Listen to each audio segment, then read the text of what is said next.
এই ফোনটায় সমস্যা হচ্ছে কি কথা যাচ্ছে না, তো আমি কাস্টমারের ভাষ্য মতে ফোনটা খুলে ফেলছি।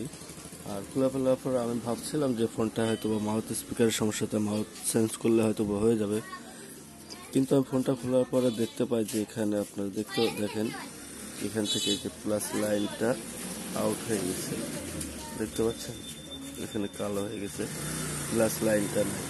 তো আমাকে এখন প্লাস লাইনটা কোথায় পাবো? তো আমি আপনাদেরকে খুব সহজে কাজ করে দেখিয়ে দেবো যে আপনার প্লাস লাইনটা কোথায় পাবেন। তো ভিডিও সংক্ষেপ করার জন্য আমি সহজেই কাজটা করে দিব।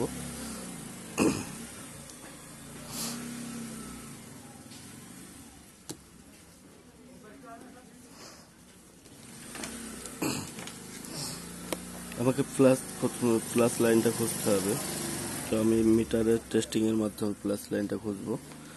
তারপর আপনার হ্যাঁ আমি এখানে দেখেন লাইনটা লাগিয়ে ফেলছি। হ্যাঁ, ফার্স্ট টাইম প্রথমে আমি এখানে যে মাইনাস লাইনটা এখানে টেনে দিলাম এবং এখান থেকে আমি প্লাস লাইনটা খুঁজে বের করছি। যে আপনারা এখানে দেখতে পাচ্ছেন এই ছোট্ট ছোট্ট দুইটা ডায়েট আছে, এই ডায়েটের এখানে লাগাই দিচ্ছি আর একটা লাইন। তো লাগাই দেওয়ার পরে এবার আমি চেক করব। ভিডিও সংক্ষেপ করার জন্য আমি আর কি সহজে আপনাদের দেখাই দিচ্ছি। তারটা লাগানোর পর দেখেন এই যে আমি এভাবে সেটিং দিচ্ছি।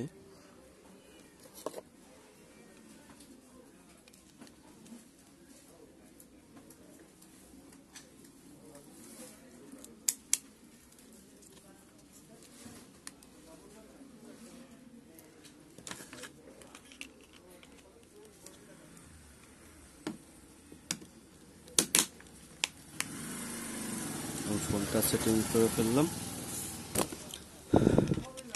তো আলহামদুলিল্লাহ, ভিডিও সংক্ষেপের কারণে আপনাদের এতটা দেখালাম না। তো আমার কাজটা সাকসেস হয়ে গেছে ইনশাল্লাহ। তো আপনারা চাইলে খুব সহজে এভাবে কাজটা করতে পারেন।